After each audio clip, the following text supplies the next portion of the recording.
Hello नमस्कार दोस्तों। आज हम लोग परसेंटेज चैप्टर्स की का जो चौथा पार्ट है उसे सॉल्व करेंगे। जो हमारे कुछ क्वेश्चंस रह गए हैं उनको देख लेंगे। तो उससे पहले हम लोग देख लेते हैं। जिस दिन आपने ये सीख लिया कि सीखते कैसे हैं, फिर आप कुछ भी जीत सकते हैं। मतलब आपको सिर्फ ये सीखना है कि आप चीज़ें सीखी कैसे जाती हैं, ना कि उनको रटना है, समझ के चीज़ों को करना है। तो ठीक है, तो उसी के साथ हम अपना पहला क्वेश्चन करते हैं, पढ़ लेते हैं। क्या है? किसी भिन्न के अंश में 20% की वृद्धि की जाए और हर में 40% की वृद्धि की जाए तो इस प्रकार नया भिन्न 2/5 प्राप्त होता है। तो देखिए, हम चाहें तो आप ऐसे भी कर सकते हैं। क्या करा? अंश। तो हम अंश को अंश ही लिखे ले रहे, अंश और हर। हम आपको पहले ही क्लास में बता चुके हैं कि वृद्धि करना है 20% मतलब 120, और हर में 40% की मतलब इसको 140। तो जब ये किया जाता है तो इसका मान कितना हो जाता है? 2/5। तो इसे सॉल्व कर लीजिए। जब सॉल्व करेंगे तो ये कितना हो जाएगा? 2×12 2×7=14। मतलब ये क्रॉस मल्टीपल हो जाएगा। तो हमारी भिन्न क्या हो जाएगी? अंश बटे हर बराबर ये इसका इधर गुणा 7 × 2 और 6 नीचे आ जाएगा। ठीक है ना? तो 2×1 2 2×3 6। तो हमारा आंसर क्या आ गया? 7/15। ठीक है ना? यहाँ तक समझ में आ गया? तो हमारी भिन्न क्या होगी? 7/15। नेक्स्ट नंबर क्वेश्चन हम लोग क्वेश्चन नंबर 2 देख लेते हैं। क्वेश्चन 2 क्या है? यदि किसी भिन्न के अंश में 50% की वृद्धि की जाए और हर में 28% की कमी की जाए। अब ये देखिए, सेम क्वेश्चन वैसे ही है तो हम सेम वही करेंगे। अंश में क्या किया उसने? 50% वृद्धि कर दी, मतलब 150 हो गया। हर में 28% की कमी कर दी। तो जो भी हमारा हल था उसमें 28 कमी करेंगे, मतलब 100 में से 28 घटाइए, कितना बच जाएगा? 72। तो मान कितना हो जाता है? 25/36। ठीक है ना? सॉल्व कर लीजिए। तो 36 दूनी 72, 25 से काटेंगे तो 25 छक्का, ये 25 से काटी तो 25 छक्का 150, क्रॉस मल्टीपल हो जाएगा। तो हमारा आंसर क्या हो जाएगा? अंश बटे हर बराबर ये 2 ऊपर पहुंच जाएगा, 6 नीचे। सॉल्व कर लीजिए। 2×1 2 2×3 6 मतलब 1/3। तो हमारी भिन्न क्या हो जाएगी? 1/3। ठीक है ना? नेक्स्ट नंबर क्वेश्चन नंबर 3 देख लेते हैं हम लोग। तो वीडियो को स्किप मत कीजिए, लास्ट के अंत तक देखिए, और आपको यहाँ पे कुछ ना कुछ ज़रूरी इंपॉर्टेंट मिलेगा जो सबसे अलग होगा, क्योंकि मैंने यहाँ पे सभी क्वेश्चंस को एकदम आसान और सरल तरीके से सॉल्व करने की कोशिश की है। देख लेते हैं क्या है अगला क्वेश्चन। सर, चाय की कीमत में 30% ज़्यादा हो जाती है तो एक व्यक्ति अपने खर्चे को 10% ज़्यादा कर लेता है, तो उसकी खपत पहले से 6 किलो कम हो जाती है। उसकी प्रारंभिक खपत बताओ। देखिए, आपको भी पता होगा खर्च क्या होता है। खर्च बराबर जो भी भैया कीमत होगी, मान लो आप कीमत मान लो 2 रुपए किलो कुछ चीज़ है और आप 3 किलो खर्च करते हैं, तो 3×2 = 6 रुपये तो आपका खर्चा हो जाएगा ना, 3 किलो अगर लाएंगे। तो हमारा होता है खर्च बराबर कीमत गुणे खपत। तो यही लिखना है। पहले क्या लिखना है? कीमत के साथ खपत, मतलब इन दोनों का जब गुणा होगा तो हमारा क्या बनेगा? नीचे आके खर्च, तभी तो बनेगा। तो कीमत क्या है? 30% वृद्धि हो गई। 30% वृद्धि मतलब 10, 3/10 मतलब 10 की कोई चीज़ थी, कितने की मिलने लग गई हमको? 13 की। अब उसका खर्च बढ़ गया ना कि खपत में भी, तो खर्च बढ़ा है तो खर्च 10% ज़्यादा हुआ है। तो 10% मतलब 10% बढ़ा दो तो कितना हो जाता है? 1/10 मतलब 10 से 11। तो ये 10 से 11 हो गया। ठीक है ना? हमें इसमें 10 में हम किसका गुणा कर दें कि 10 आ जाए। तो देखिए, आपको अगर कुछ ना समझ में आए तो इसको उल्टा कर दिया कीजिए। जो नीचे लिखा है उसको ऊपर लिख दीजिए और ऊपर वाले को नीचे, और इधर ऊपर करेंगे तो 10×1 ये तो डायरेक्ट ही पता चल गया, तो ये क्रॉस मल्टीपल हो जाएगा। तो ये 13 इधर आ जाएगा। अब यहाँ पे हम लोग देख लेते हैं, इधर क्या हुआ? 13 और 11 है। मतलब हमारी पहले कोई चीज़ 13 खर्चा थी, अब 11 किलो रह गई। पहले 13 किलो आप लेते थे कोई चीज़, अब 11 किलो लेते हैं। तो हमने कितनी कम कर दी लेनी? 2 किलो। और 2 बराबर कितनी है? 6। तो 1 बराबर कितना हो गया? 2×3 = 6। हमसे पूछा क्या है उसने? प्रारंभिक खपत। तो पहले ये 13 किलो तो लेते थे, तो 13 किलो लेते थे, 1 बराबर 3, तो 13×3 = 39। मतलब जो हमारी प्रारंभिक खपत है वो कितने किलो है? 39 किलो। यहाँ तक समझ में आ गया सर ना सबको? नेक्स्ट नंबर क्वेश्चन नंबर 4 देख लेते हैं। 4 नंबर क्या है? चीनी के मूल्य में 20% वृद्धि होने से 400 रुपये में 2 किलो चीनी कम आती है। तो पहले क्या हुआ, देखो मूल्य में वृद्धि हुई, तो हम यहाँ लिख लें मूल्य में 20% वृद्धि हो गई। 20% मतलब 20 25 100 1 5, मतलब 5 की कोई चीज़ थी 6 में हो गई। जब 5 से 6 हो गई ये चीनी कीमत, तो भैया जो सामान होगा वो उल्टा ही तो होगा। पहले 5 रुपए की कोई चीज़ आती थी तो आप ज़्यादा सामान खरीदेंगे, तो ये अपोजिट हो जाते हैं। और ये इधर 6 किलो होगी तो तभी तो बैलेंसिंग बन पाएगी ना चीज़ों की। तो ये हमारा हो गया चीनी, ठीक। ये मूल्य और ये वो वस्तु। क्या हुआ कि 2 किलो चीनी कम हो गई। हमारी पहले 6 किलो हम लाते थे, अब 5 किलो लाने लग गए, तो हमारे हिसाब से कितनी कम हो गई, 1। तो 1 बराबर 2, हमारे वो 2 किलो ही कह रहा है ना कि 2 किलो कम हुई, हमारे हिसाब से तो 1 ही कम हुई भैया। तो 2 का गुणा कर तो 2 छंग 12, मतलब पहले आप कितनी किलो चीनी लाते थे, 12 किलो। और 2 पंचे 10, अभी कितनी ला रहे हो, 10 किलो। कितने रुपए में खरीदी थी, 400 रुपये। उसने कौन सा मूल्य पूछा, बाद वाला या पहले वाला, नया वाला पूछा है तो इसका भाग दीजिए। तो उसने क्या पूछा है, नया मूल्य, तो यहाँ लिख दीजिए नया मूल्य बराबर। तो कितने रुपए, 400 रुपये आपने खर्च किए, 400 रुपये में आप कितनी चीनी लाए, 10 किलो, मतलब कितना हो गया, 40 रुपये प्रति केजी। ठीक है ना, यहाँ तक समझ में आ गया। नेक्स्ट नंबर क्वेश्चन देख लेते हैं, क्वेश्चन नंबर 5 क्या है, चीनी की कीमत में 20% वृद्धि। सेम वैसे ही करना है, फटाफट कर लीजिए आप लोग भी। कीमत में क्या हुआ, 20% की वृद्धि हो गई। 20% वृद्धि मतलब 20 25 100, मतलब 5 की चीज़ थी कोई 6 में मिलने लगी। तो वस्तु, जब कीमत वस्तु की उल्टी होती है तो वस्तुएं भी अब उल्टी हो जाएंगी, 6 5, मतलब पहले 6 खरीदते थे अब 5। 4 किलो चीनी कम मिलने लगी। हमारे हिसाब से पहले 6 किलो लाते थे, अब 5 किलो ला रहे हैं। हम कितनी कम ला रहे हैं, 1। और कह रहे हैं 1 किलो नहीं, 4 किलो कम ला रहे हैं, 1 बराबर 4 किलो। तो जहाँ गुणा करेंगे वहाँ मान निकलेगा। पहले 6 किलो लाते थे तो 6 चौकू 24, मतलब पहले 6 5 चौकू 20, ये 20 किलो। क्या पूछा है उसने वो देख लीजिए। वस्तु का प्रारंभिक मूल्य, तो प्रारंभिक मूल्य हमें कितने रुपए में लानी है, 120 रुपये खर्च किए हमने और लाए 24 किलो, तो कितने रुपए किलो हो गई, 5 रुपये प्रति केजी। ये कौन सा मूल्य हो गया, प्रारंभिक। बाद वाला चाहिए हो तो 20 का भाग दीजिए, 20 का भाग देंगे तो 6 बार, ठीक है ना, 6 रुपये किलो बाद वाला हो जाएगा। यहाँ तक समझ में आ गया। नेक्स्ट नंबर क्वेश्चन देख लेते हैं, क्वेश्चन नंबर 6। इस क्वेश्चन को इम्पोर्टेंट डालिए क्योंकि ये मैं क्वेश्चन आपको एकदम सिंपल तरीके से बताने वाली हूँ। क्या है, एक आदमी के पास कुछ अंडे थे, ठीक है, 10% सड़ गए। अब जब 10% सड़ गए तो बचे कितने, मतलब 90% तो बचे हैं ना उसके पास। क्या हुआ कि 10% अंडे जब सड़ गए तो भैया 90% तो बचे, तो हमने जो जो बचता जाएगा वो हम लिखते जाएंगे। तो हमारे 90% अंडे बच गए, ठीक है। अब क्या हुआ, शेष, अब यही शेष है हमारे। शेष में 80% वे पड़ोसी को दे आता है। अब आपके पास जो भी बचे उसमें आपने 80% पड़ोसी को दे दिए, तो बचे कितने हैं भैया, 80% दे दिए। तो परसेंटेज हमेशा 100 का होता है, जब 80% दे दिए तो आपके पास 20% ही तो बचे, तो वो लिख लीजिए, कितने बचे, 20%। मतलब ये बचे हुए हैं, ये कौन से हैं, बचे। हम वो वाले लिख रहे हैं जो आपके पास बचे हुए हैं। फिर से देख लीजिए, 10% सड़ गए तो कितने बच गए, 90/100, 90% बचे। शेष में 80% में पड़ोसी को दे आया, 80 दे आया तो बचे कितने आपके पास, 20, तो 20/100। और वो कह रहा लेकिन रियल में उसके पास कितने बच गए, 36। बस सॉल्व करना है आपको, यहाँ से जो मान निकलेगा वही हमारा आंसर हो जाएगा। तो सॉल्व कर लीजिए, 1 2 1 2, 9 दूनी 18, 18 दूनी 36। तो यहाँ से क्या आ गया, 1 बराबर 2 और ये 2 0, मतलब हमारे पास टोटल कितने अंडे थे, 200। है ना, एकदम आसान। अगर आप इसको किसी और तरीके से लगाने बैठ गए तो आपको ये बहुत लेंदी क्वेश्चन हो जाएगा और बहुत देर में लगा पाएंगे। बताइए तो मैं बता दूँ उस तरीके से भी।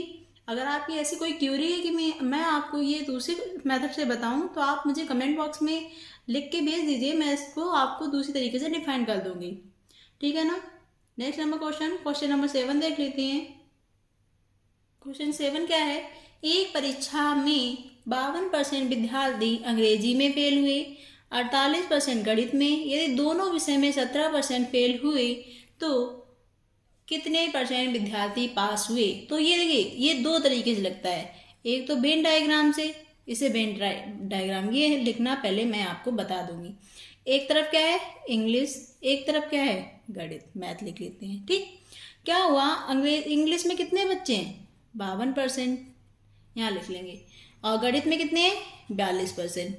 वो कह रहा दोनों में कितने हैं? 17। तो यही देख, ये वाला एरिया हमें दिख रहा है जो दोनों ने क्रॉस कर रखा है ना, तो दोनों ने क्रॉस कर रखा है, तो इसको हम 17 लिख के दे रहे हैं। ठीक है, आप भैया ये 17 हो गया, ये सर्कल हमारा टोटल 52 का है, तो ये कितना बचेगा? घटा दीजिए। तो 12 से 7 गया 5, और यहाँ बचा 4 से 1 गया 3। ये वाला देख लीजिए 42 था, 42 से 17 तो ये जा ही चुका है, 42 से 17 तो ये ऑलरेडी लिखा है, तो कितना बचा है? 25। यहाँ तक समझ में आ गया? अगर ये सारे जोड़ लिए जाएं, कौन कौन से? 35, 17 और 25, तो कितना हो जाएगा? 70%। ये कौन सा डायग्राम हमने बनाया था? फेल वाला। जब 70% फेल हुए तो पास कितने हुए होंगे? हमेशा 100% होते हैं। 100 में से 70 घटा दो तो 10 से 7 गया 3, 9 में से 7 गया 2, मतलब 23% बच्चे पास हुए होंगे। ये कौन से बच्चे आ गए? पास वाले। ये तो था हमारा वेन डायग्राम से। ठीक, अब वेन डायग्राम से नहीं, फॉर्मूला से लगाएंगे। तो देखिए, नंबर ऑफ फेल स्टूडेंट है किसमें? इंग्लिश में, तो हम ऐसे एन 52%। नंबर ऑफ मैथ में है वो है 42%, और 17% जो हैं वो हमारे दोनों में है, तो इसको हम ऐसे लिख देंगे। दोनों के लिए क्या लगाते हैं? इंटरसेक्शन। ठीक है, तो इसका एक डायरेक्ट फॉर्मूला होता है,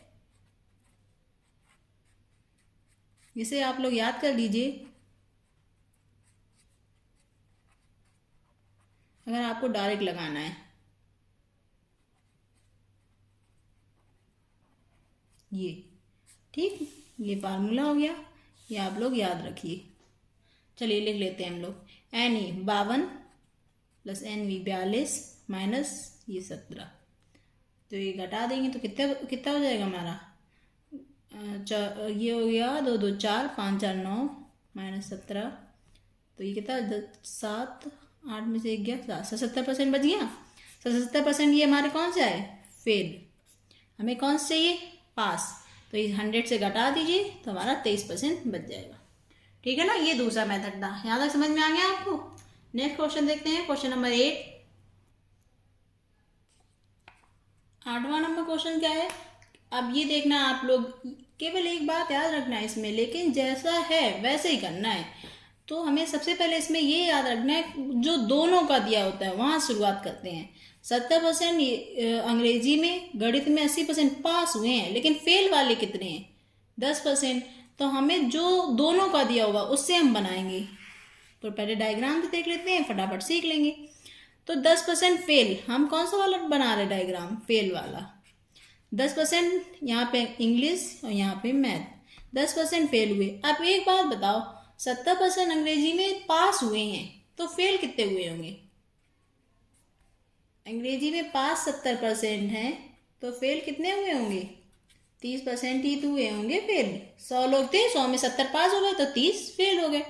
ऐसे मैथ में देख लेते हैं, 80 लोग पास हो गए तो फेल कितने हुए होंगे? 20%। तो यहाँ हम देखें 10 तो दोनों में लिख ही चुके हैं, और ये थे 30% और ये थे 20%।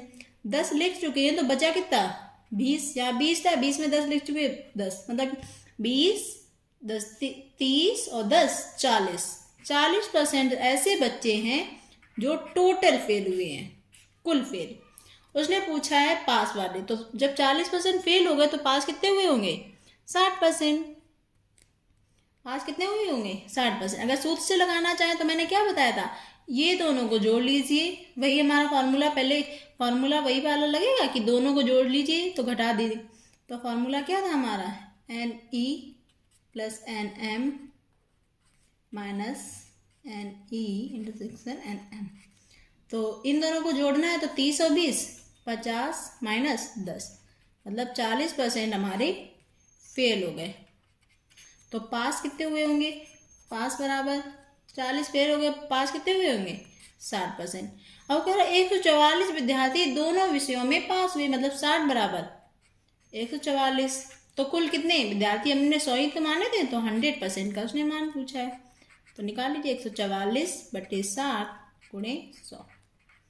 0 0 यहाँ से काटेंगे तो 6 दूनी 24, मतलब 240 विद्यार्थी।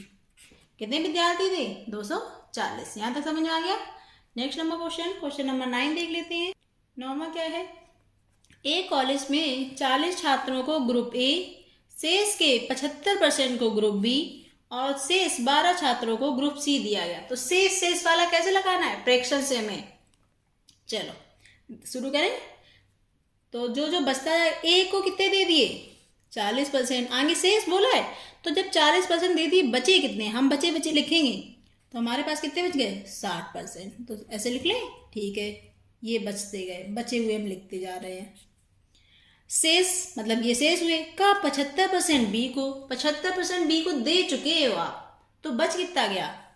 75% दे दिया तो 100 होता है, तो कितना बच गया? 25 ही तो बचा है। तो 25 ये बच गए हमारे।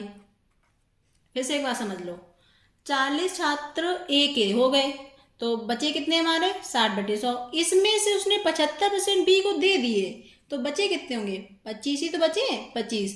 जो ये बचा है यही तो सी को दिया होगा। शेष 12 छात्र, मतलब ये जो छात्र हैं ये हमारे कितने हैं? 12। बस सॉल्व करना है, सॉल्व कर लीजिए, करना शुरू कीजिए। 25 × 25, 25 चौकू 100। 0 से 0, 6 से ये काट देते तो 6 दूनी 12, तो 1 बराबर इधर 2, यहाँ बचा 10, यहाँ बचा 4, गुणा कर लीजिए तो 4 दूनी 8, मतलब कितने विद्यार्थी थे हमारे? 80। समझ में आ गया? कितने विद्यार्थी थे? 80। ठीक है। नेक्स्ट नंबर क्वेश्चन देखते हैं, क्वेश्चन नंबर 10। और हमारी इस क्लास का ये अंतिम क्वेश्चन होगा। हमने 10 क्वेश्चन जो भी परसेंटेज में कुछ रह गए थे वो मैंने किए। ठीक है, तो लास्ट नंबर क्वेश्चन देख लेते हैं, क्वेश्चन नंबर 10वां। ये क्वेश्चन नंबर 10वां है। एक परीक्षा जिसमें 500 छात्र थे। कितने छात्र थे? 500। ए बी की अपेक्षा 10% कम है, तो इसको हम ऐसे लिखेंगे, ए बी कितना परसेंट कम है? 10% कम। कम को नीचे लगाते हैं। ए बी की अपेक्षा 10% कम है। ए कम है तो ये 10 हुआ, ये कितना हुआ? 9। बी सी की अपेक्षा 25% अधिक है। 25 को 100 होता है ना। बी सी क्या कह रहा? बी सी की अपेक्षा 25% अधिक है, ये अधिक है, तो 4 से कितना हो गया? बढ़ेगा 1, 5 हो गया। और आगे क्या है? सी डी से 20% कम है। सी डी से 20% कम है। 20% मतलब 1/5। सी कम है तो ये 5 हो गया, ये 4। ठीक, अगर ये ऐसे लगाएंगे तो बहुत जल्दी लग जाएगा क्वेश्चन। अब देखिए क्या होगा, क्रॉस मल्टीपल होता है सबका, तो बी से बी कटेगा, सी से सी कटेगा, तो बचेगा क्या हमारा? ए और डी, मतलब बी सी और सी कट गया तो ए और डी। हम इनको अलग लिख लेते हैं, मतलब हमारा ए और डी बचेगा। क्या क्या बचा? 9 10 5 4 4 5। ठीक, तो सॉल्व कर लेते हैं। 4 से 4, 5 से 5, क्या बचा? 9 और ये 10। उसने कहा है कि कुछ कहा है, ए को 360 अंक मिले, मतलब 9 बराबर 360, तो 1 बराबर 40, तो हमें 10 का मान चाहिए, तो कितने हो गए? 400। तो डी को हमारे जो अंक मिले वो कितने मिल गए? 400। आगे वो क्या कह रहा? डी को पूर्णांक के कितने % अंक मिले? उसे 400 अंक तो मिले, लेकिन वो पूर्णांक का कितने % है? तो परसेंटेज कैसे निकालते? टोटल अंक बटे कितने का पूर्णांक था? 500 का। सॉल्व कर लीजिए इसको। 5 × 8 = 40, 80%। किसको मिल गए? डी को। यहाँ तक समझ में आ गया? ये हमारा लास्ट और अंतिम क्वेश्चन था। हम लोगों ने देखे ये आज के प्रश्न सारे। अब हमारा ये परसेंटेज टॉपिक ख़त्म हो गया। मैंने इसकी और 3 क्लासेस ली हैं, आप लोग वहाँ से देख लीजिए अगर आप इस क्लास में नए हैं। अगर नए हैं तो वीडियो को लाइक और चैनल को सब्सक्राइब जरूर कर दीजिए। धन्यवाद।